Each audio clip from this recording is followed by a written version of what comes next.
All right, folks, we are finally back online. Sorry about that. It's been a crazy morning, and I have a feeling today's going to be a crazy day.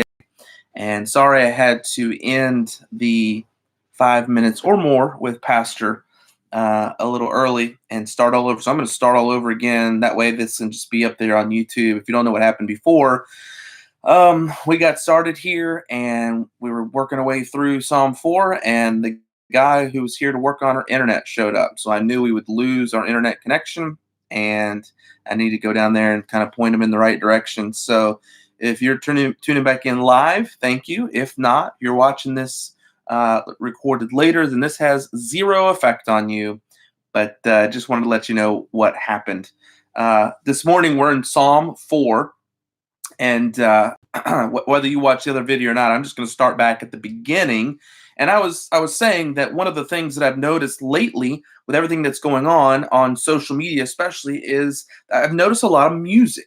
Families coming together around the family piano and playing and singing, or people having a guitar or an instrument and playing for people and just posting on social media just to be an encouragement to people, because music is definitely a way of lifting people's hearts. And so this morning I began to think about songs, especially recently, that have been a help or an encouragement to you. And I would encourage you to do the same thing. Think about a song or some music that's been a help to you, an encouragement to you from the Lord. David, the writer of this psalm, understood how important music was, especially how important it was for his soul during difficult times. Psalm 4 is the very first psalm that is listed with a subscription that indicates that it was to be used for music. If you have a Bible that has those under there, it says this is to the chief musician of Neginoth, a psalm of David. It's a psalm of David to the chief musician. It was meant to be used for music. So let's read this psalm, this song together. David says, "Hear me when I call, O God, my righteousness. Thou hast enlarged me when I was in distress. Have mercy upon me and hear my prayer. O ye sons of men, how long will you turn my glory into shame? How long will you love vanity and seek after leasing? Selah. But know that the Lord has set apart him that is godly for himself. The Lord will hear. The Lord will hear when I call unto him. Stand in awe and sin not.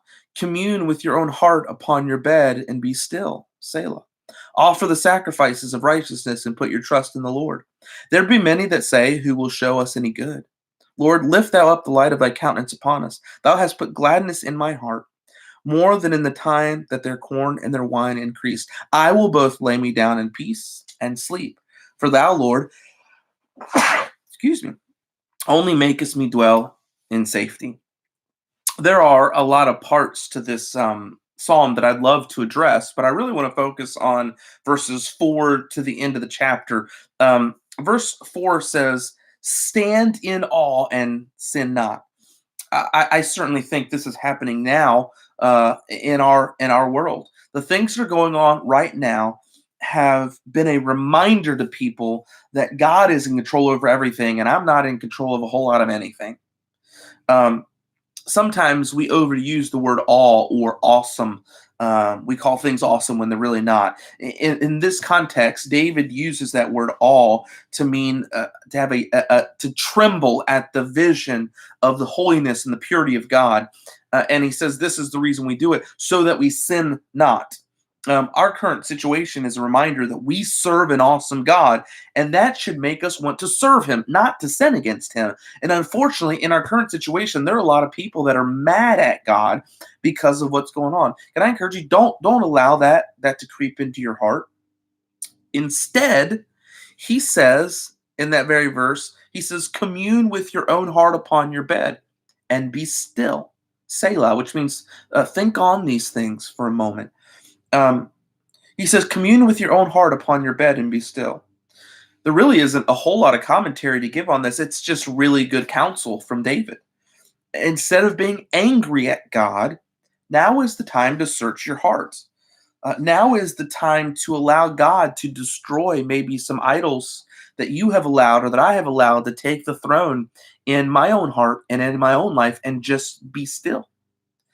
Be quiet and listen to God. In verse 6, he says, "There be many that say, who will show us any good?" Um, this holds with it an idea or a word that we've heard often recently, that I've heard often recently. I bet you have as well. It's the word uncertainty.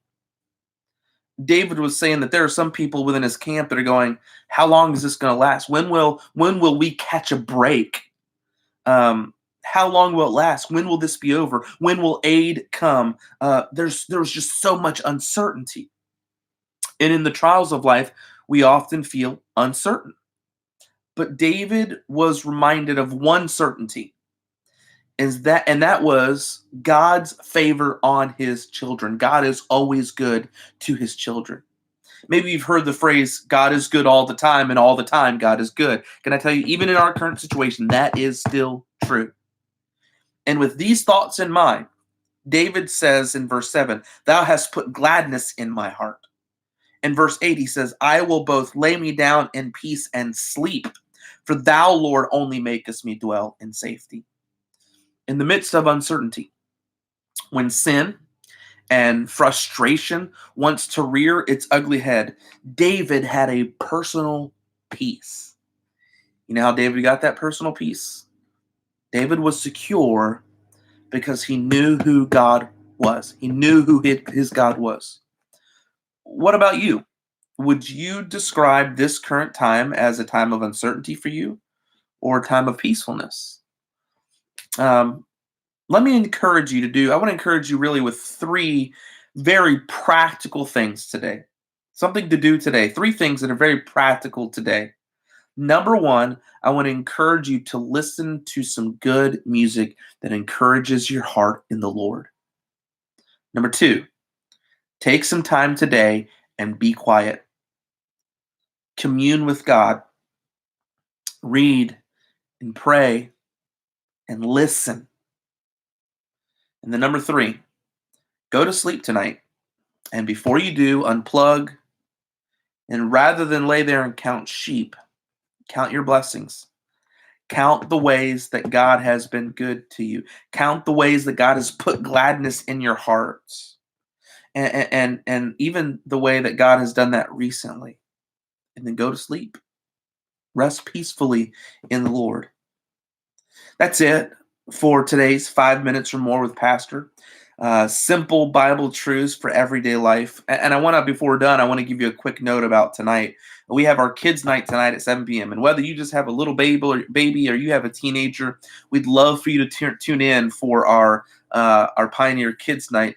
There is a possibility we may not be able to do it live. Again, as I said, we had some things going on with our internet. Our kids are starting up school, and we have some other errands and things we have to run. However, if it's not done live, it will be pre-recorded and then put up on Facebook and on YouTube, and it'll be posted for everybody with everything. And so it'll still include the song, it'll still include the game, it'll still include the Bible lesson, and especially with the game, I should say. Especially with the game, we still want you to play along, keep tallies of points, comment, whether it's in YouTube, chat, live chat, or in the chat comment section, or whether it's in Facebook, still comment if you get points and tally up points. We may give away prizes for that if we have to go back and look at the video. So even if it's not live, whether you're a kid, a little kid, a teenager, or even up to adults. Last time when we did our kids preview, the adults were just as involved. It was loads of fun. So be sure to come back tonight for that, and we'll have a great night with Pioneer Kids Night tonight at 7 p.m. I hope you have a great day.